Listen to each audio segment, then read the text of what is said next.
Hi everybody, welcome back. I'm Naha and this is 30 Days of Tarot, where we're taking a look at 30 different tarot decks that span time, from decks that are brand new, just coming out, to decks that are older, classic decks, rare decks, historical decks. So today what I'm going to be sharing with you is an important piece in tarot history. Now, tarot as symbols go back millennia. The concept of divination goes back even farther.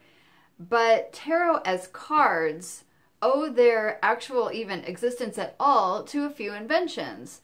One of those inventions being the invention of paper, because of course without paper we can't have cards. Now in China, the history of paper can be traced all the way back to the 1st century. But it wasn't until about the year 1000 that you started to see actual books being made. And from there, it took another 250 years for that to even make its way to Europe. So it wasn't until the year 1250 that we first start seeing paper in Germany and other European countries. And even still, whatever that paper was and whenever things were distributed, it was still all created by hand, right? It wasn't until the year 1400 when a very important invention came out, which was the printing press. And that is what allowed for mass distributed books, pamphlets, and cards. So it's not strange that the production of tarot cards is also traced right around to that same kind of time period. Now, of course, there would have been decks that were hand printed and hand stamped and one-off, one-of-a-kind things, but it's after the 1400, after the invention of the printing press, that we could see actual playing cards being made and tarot cards and so forth. So where tarot cards owe their existence to the creation of paper and printing, what we're going to take a look at today is when the tables kind of turned and tarot did a favor back to paper, and you'll see what I'm talking about here in a second. So some of you who are tarot enthusiasts might have heard of this before. This is called the Linweave Tarot, and its full title is Linweave Spells Your Fortune, with a modern interpretation of the medieval tarot pack presented on the most exciting creative papers in America. So this is from the Linweave Paper Company. Now in 1967, this company was looking to promote their papers, and so what they decided to do was to create a tarot deck where they would get different artists to create these cards and then put them out as a pack, but actually print each of the images on a different piece of their paper. Isn't that cool? Talk about modern mystics, right? So I've been looking for this deck for a long time, and I was finally able to find one on eBay, and they come up from time to time. They're usually somewhere around $100. I want to just read to you what it says on the back here. The Linweave Renaissance is for you. And Linweave was a paper company based in Massachusetts. Long famous among the top designers and specifiers in the graphic arts, Linweave creative papers have undergone a complete rebirth in the hands of the Brown Company, new manufacturers and purveyors of the Linweave line. Okay, so there was some kind of a merger in the one paper company, and I think a lot of the factories in this area kind of merged together. This is really funny. I'm not going to read you guys the whole thing here, but it says, "We believe we have been successful in providing the colors, the weights, and the textures you need for that extra something that distinguishes the outstanding job from the ho-hum production. We offer you truly exciting colors. It was Linweave that first made the breakthrough from the standard old hat pastels to the new earthy, vibrant tones." So they go on to talk about the flexibility and their huge selection that they have. And the last sentence says, Linweave spells your fortune. It says the design here by David L. Burke, and I think that's just the design of the box. Go ahead and take a look here. There's the front. We see these three guys. Well, yeah, they look like they're the head of paper companies, right? Now, this is not a complete 78 card deck.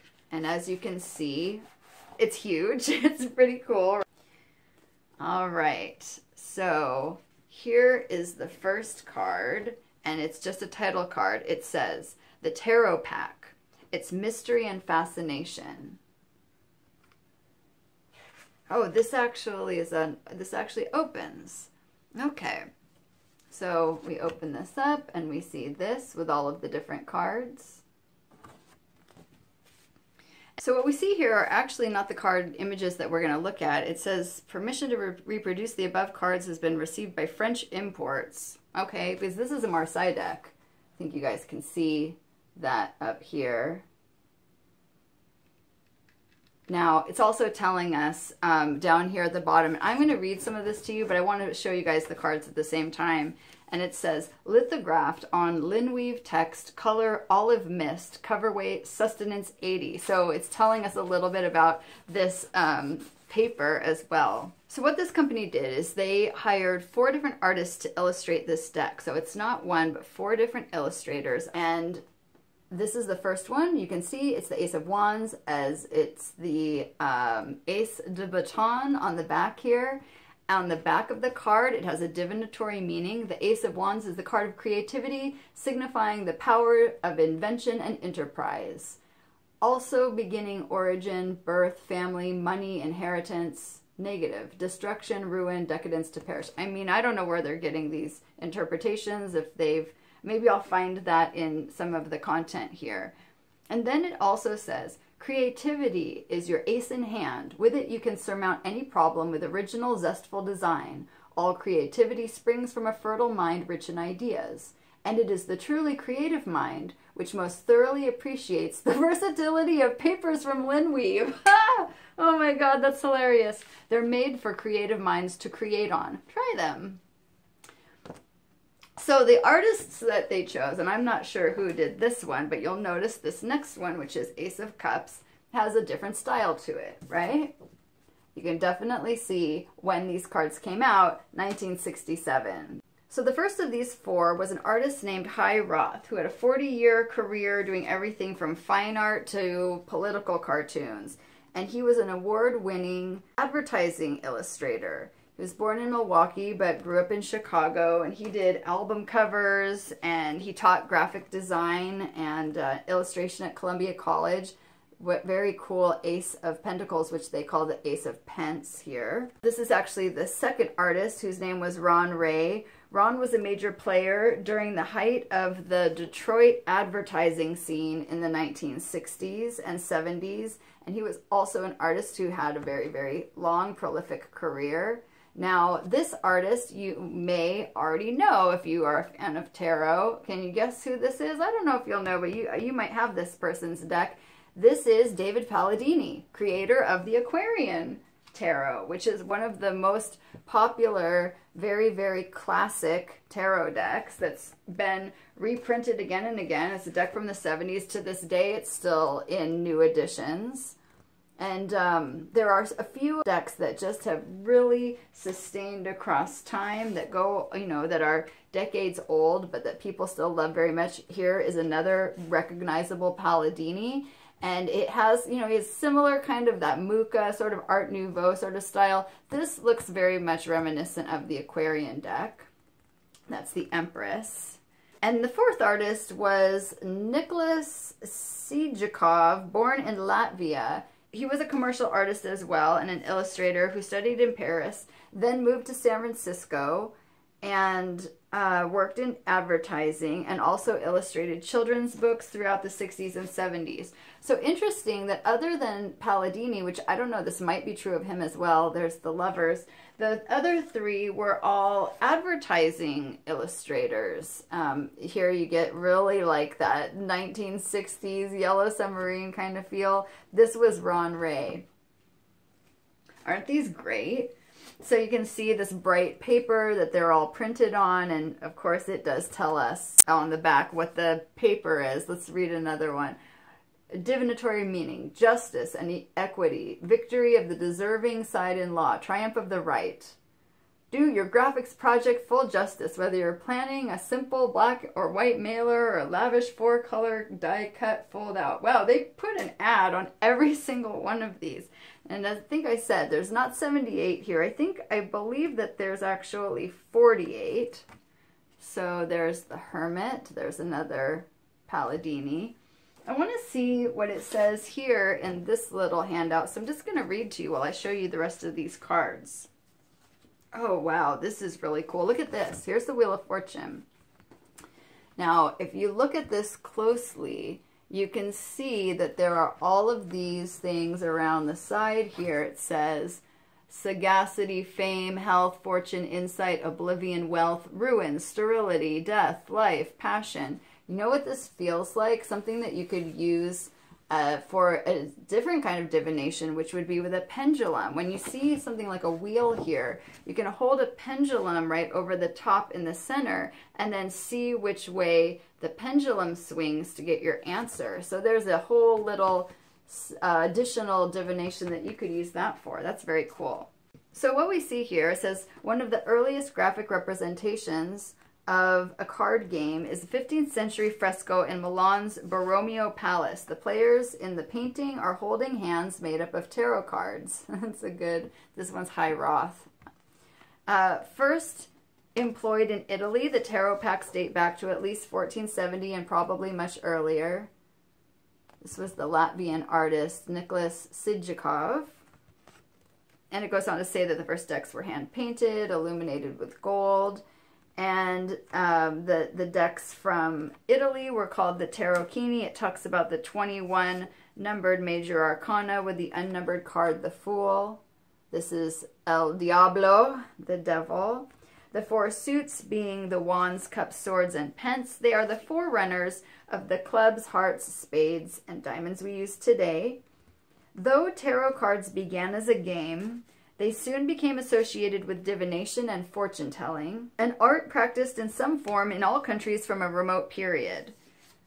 The tarot deck, let's see, this is the moon, cool, was well adapted for this purpose of divination. In the late 1700s, one Antoine Court de Gebelin wrote a treatise on the tarot. I'm surprised that they're going this deep into the history. This is cool. Here's the sun. Without any proof, he ascribed their origin to the Egyptians and tied in the tarot symbols with Egyptian occultism. Okay, now I have to stop for a second because people and tarot historians are so quick to jump on the bandwagon of, oh, there was no proof that the tarot has anything to do with Egypt and this guy just made it up and put that together. And I think, you know, you've got to, for one, take a look at the fact that maybe it's not the tarot cards in their formal card-like format, but you cannot say that the underlying philosophies, concepts, that those underlying archetypes aren't present in ancient pantheons and in ancient magic, whether it's Egyptian or Greco-Roman or going back much further, especially to some of the sources of divinatory practices like ancient Mesopotamia, Babylonia. So those things did come forward and converge and get boiled down to what we have today, but you can't say that none of these concepts or ideas or what did fold out into the symbols of the Renaissance didn't have some kind of earlier origin. And I believe that you need to take a little bit of a leap of faith, to mention the Fool, to be able to say maybe some of the history is not necessarily quantifiable. It's not necessarily like, oh, I can find the proof, because you're talking about something metaphysical. And when you are speaking of philosophies, ideas, you know, to even ask where some of the great Greek philosophers got their ideas from, well, they were tapped into something higher. They were tapped into source, and you can't always prove where the information comes from. You know, pioneers and great minds, they're able to, you could argue that in a way they're clairvoyant. They're able to have a vision and it comes to them. Who's to say that Gebelin didn't have a vision that he understood and knew and believed that there was an Egyptian origin to this, and without needing to have some kind of physical proof? This is the Knight of Wands. You know what I mean? And the more that you work with tarot, the more clairvoyant you will become. That's what I really truly believe, the Queen of Wands there. And so if anybody is going to be able to access the true history of things, I just don't think that it's all going to be found in books. Here is the King of Wands. What do you guys think? These are neat, right? Again, it has the description on the back, and I don't know where these haven't found where these descriptions came from.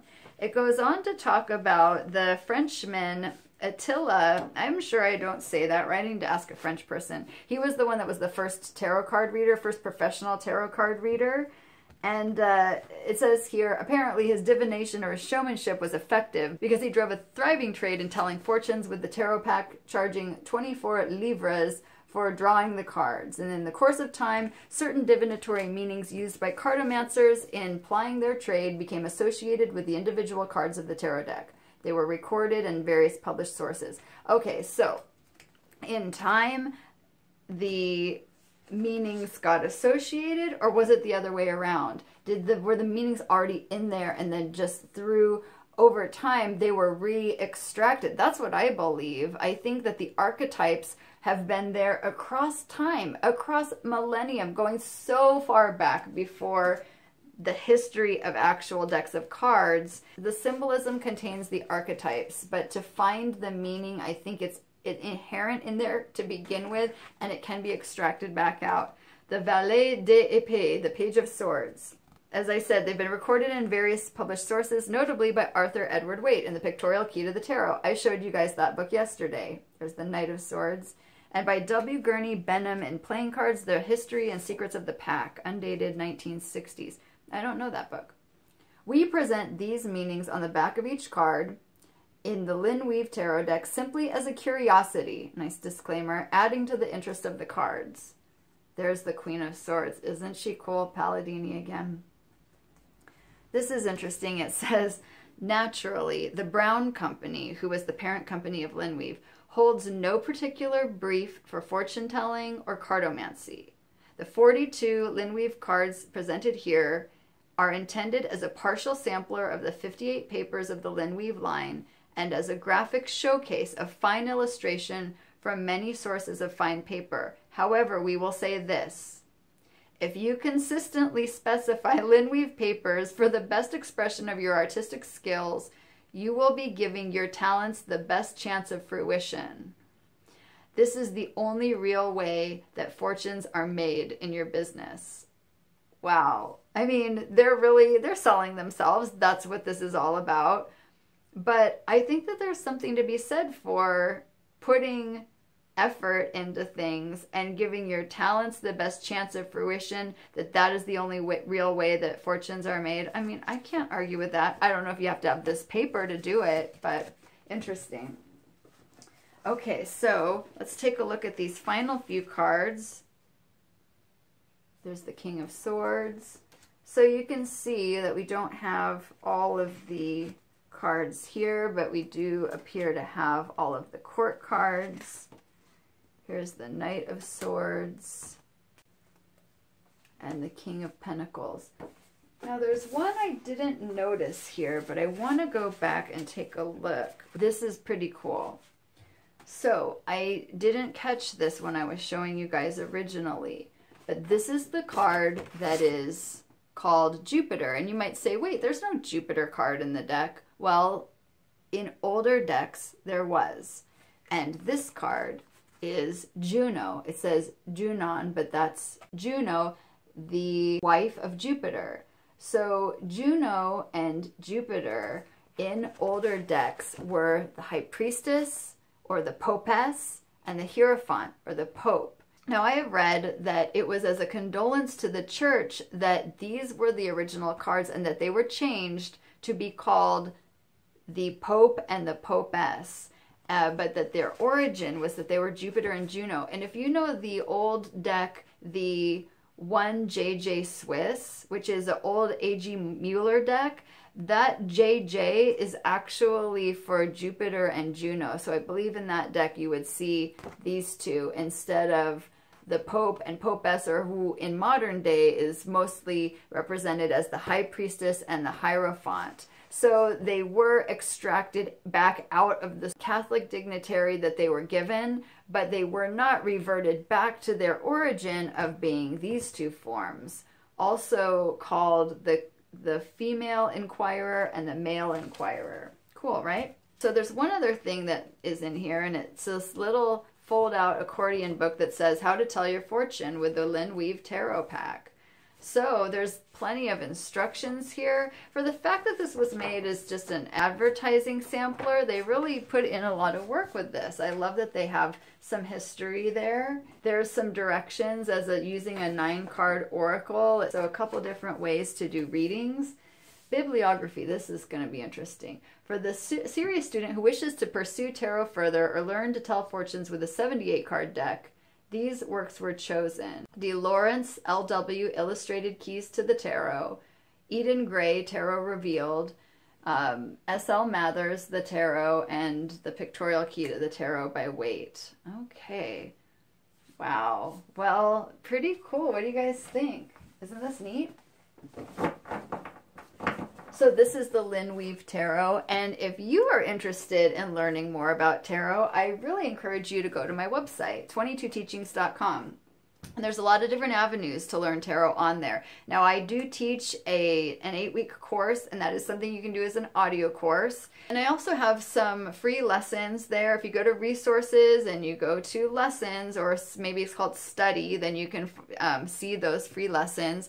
I also have path working of the major arcana where we astrally project into the different cards. You'll find those in the shop under audio classes. And then you'll also find under Arboretum Mysticum audio classes more esoteric discussion that was done around each of the 22 majors, to do some ritual with those, to talk about the esoteric interpretations, especially as it coordinates to the Hebrew letters, and then to do a guided meditation in which we invoke the archetype within ourselves. So with the path working, we're sending ourselves basically into the card.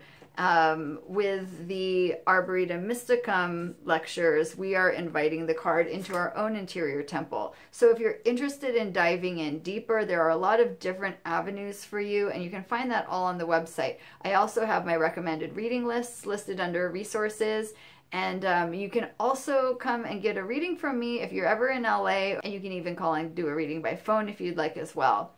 So thank you guys so much for being here. I really, really am just loving this series. It's been a lot of hard work, but I appreciate you guys so much for supporting me in this and encouraging me to keep going, and for watching these videos, sharing them. Please leave a like if you enjoyed it, and I'll see you guys tomorrow. Bye.